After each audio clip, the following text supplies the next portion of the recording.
போல இருக்கு. நம்மளோட அண்ணாமலையில யாருங்க? அவங்க அப்பா ஒரு விவசாயி, சினிமால இருந்து வந்தவரா? அம்மா ஜெயலலிதா, அம்மா எம்ஜிஆர், இப்ப நம்ம நாட்டோட முதலமைச்சர், எல்லாமே சினிமாவோட ஒரு பேக்ரவுண்ட் இருக்கு. மிகப்பெரிய ஒரு பணபலம் இருக்கு, மிகப்பெரிய ஒரு படைபலம் இருக்கு. நம்ம அண்ணா பின்னாடி இருக்கிறவங்க ஒரு படையும் அண்ணா வேணும், அண்ணா புத்தக அரசியல் செய்யறாரு, சினிமாவிலிருந்து வந்து அரசியல் செய்யறாரு, இல்ல பண அரசியல் செய்யறாரு, புத்தக அரசியல் செய்யறாரு.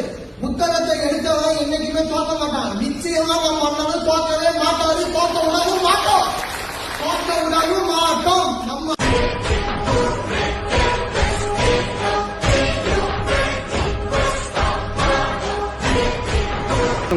அண்ணன் எதுக்கு பிடிக்குது உங்களுக்கு?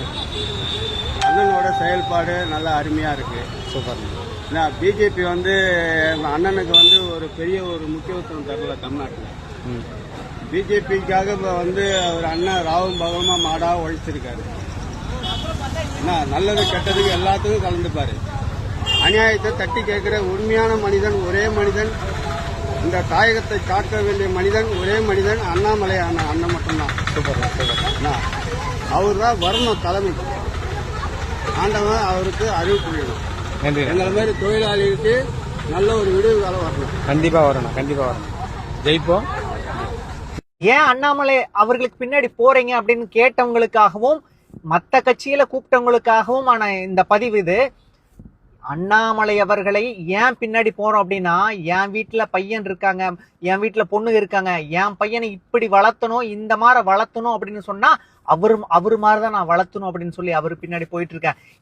என் குழந்தைகளோட எதிர்காலம் மட்டும் இல்ல, தமிழ்நாட்டினுடைய எதிர்காலத்தில் இருக்கிற அத்தனை குழந்தைகளுக்கும் ஒரு எடுத்துக்காட்டு இவர் மாதிரி வளர்த்த முடியும் அப்படிங்கறதுனாலதான் அண்ணாமலை அவர்கள் பின்னாடி நாங்க போயிட்டு இருக்கிறோம். நீங்க சொல்லுங்க, நீங்க போயிட்டு இருக்கீங்களா, நீங்க ஃபாலோ பண்ணிட்டு இருக்கிறீங்களா? உங்க தலைவர் மாதிரி உங்க பையன் வரணும், உங்க பொண்ணு வரணும்னு சொல்லி உங்களால மனசார சொல்ல முடியுமா? யாருக்காவது அந்த திராணி இருக்குதா? யாருனாலையாவது பண்ண முடியுமா? என் தலைவர் இருக்காருங்க, என் தலைவர் பண்ணி காட்டியிருக்காருங்க. கர்நாடகத்துல இன்னைக்கு போனாலும் அவர்னால அரசியல ஜெயிக்க முடியும். அத்தனை தொண்டர்கள் கர்நாடகத்துல இருக்காங்க. ஏன் இங்க வந்திருக்காரு? தமிழ்நாட்டுல அடிப்படை சிஸ்டத்தை மாத்தணும்னு சொல்லி அத்தனையும் அங்க அத்தனை பண்ணி, அத்தனை சாதனைகளை பண்ணி, அத்தனை குற்றவாளிகளையும் கூண்டலை ஏத்திட்டு இங்க வந்திருக்காரு. தமிழகத்துல எந்த பொண்ணுக்கும் எந்த ஒரு குழந்தைக்கும் எதிர்காலத்துல நல்லா இருக்கணும், அவங்க வாழ்க்கை நல்லா இருக்கணும், ஒழுக்கம் இருக்கணும், சட்ட ஒழுங்கு இருக்கணும்னா அண்ணாமலை அவர்கள் தான் ஒரே தீர்வு. தமிழகத்தினுடைய ஒரே தீர்வு அண்ணாமலை அவர்கள் தான்.